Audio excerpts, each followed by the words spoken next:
ብዙም ጊዜ በቲቪም ሆነ በስልካችን ፊልም ማየት የተለመደ ከሆነ ሰንበትበት ብሏል። ታዲያም እኛ የምናያቸው ፊልሞች በውስጣቸው በትንሽም ሆነ በትልቅ ትርጉም አላቸው። ይህ እንዳለ ሆኖ ዛሬ ማሳያችሁ የሱፐርማን ፊልም ነው። ከዚያ በፊት ግን ሱፐርማን ማለት ምን ማለት ነው?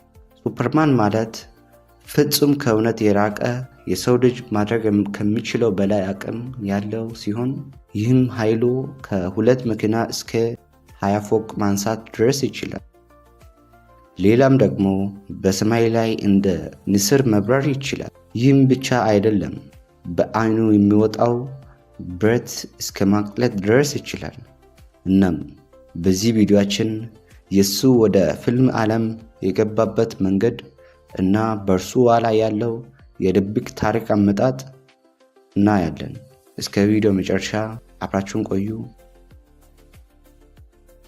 ብዙ በሪያሊቲ ዓለም ከምናያቸው በስተጀርባ አንድ የመፈጠራቸው ምክንያት ይኖራቸዋል።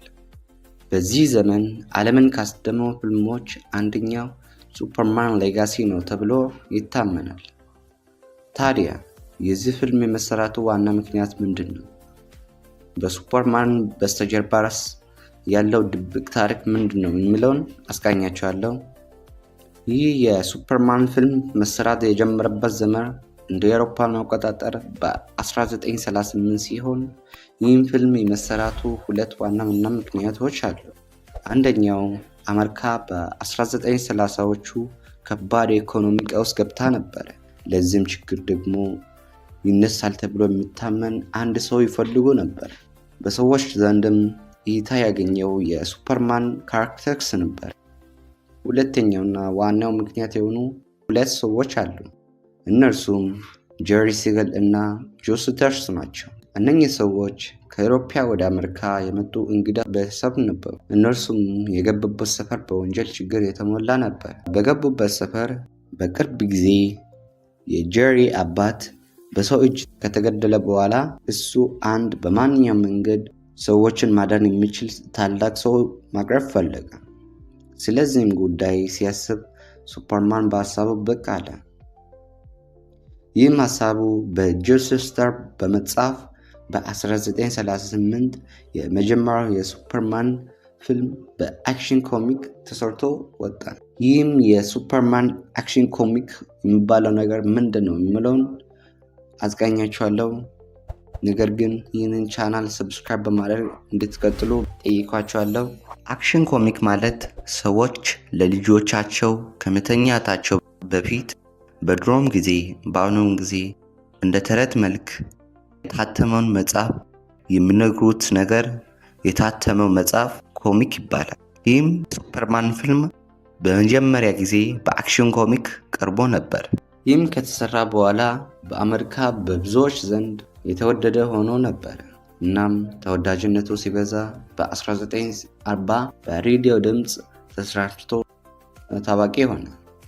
እናም ይህ የታዋቂነቱ እስከ ቲቪ መተላለፍ አደረሰው። ለመጀመሪያ ጊዜ አድቨንቸርስ ኦፍ ሱፐርማን የሚባለው ፊልም በጆርጅ ሪቨርስ ተዋናይነት በተከታታይ በቲቪ ተላልፎ ነበር። ከዚያም በኋላ በ1978 ሱፐርማን ዘ ሙቪስ በክሪስቶፈር ተሰርቶ ወጣ። ይህ ፊልም በዘመኑ ከነበሩት ፊልሞች ከፍተኛ ስኬት አግኝቶ ሱፐርሂሮ ፊልሞች የመሰራት መነሻው ሆነ። እሱን ተከትሎ ለተከታታይ 3 ፊልሞች ተመረቁ። ከዚህም በመነሳት ተለዋዋጭ ዘመን በ1990ዎቹ ሊዮስ እንደ ክላርክ ዘ ኒው አድቨንቸርስ ኦፍ ሱፐርማን በቲቪ ተላልፎ ወጣ።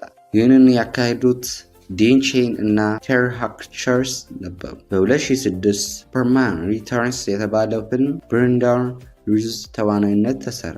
ይህ ፊልም መሰራት በዚህ ብቻ አልበቃም። በአሁኑ ዘመን በ21ኛው ክፍለ ዘመን በ2016 ባትማን ቪዝ ሱፐርማን ዳውን ኦፍ ጀስቲስ በሄንሪ ካቪል ተሰርቶ ወጣ። አሁን በምንኖርበት በ2025 የተለቀቀው ሱፐርማን ሌጋሲ የተባለው በዓለም ደረጃ ቶፕ ከሚባሉ ፊልሞች አንደኛው ነው። ይህንን አንድ ባንድ አስቀኝቻቸዋለሁ። ከዚህ በኋላ በዚህ ቻናል በፊልም ዙሪያ የሚለቀቁ ቪዲዮዎች እንዳያመልጣችሁ ይህንን ቻናል ሰብስክራይብ በማድረግ እንቀጥል።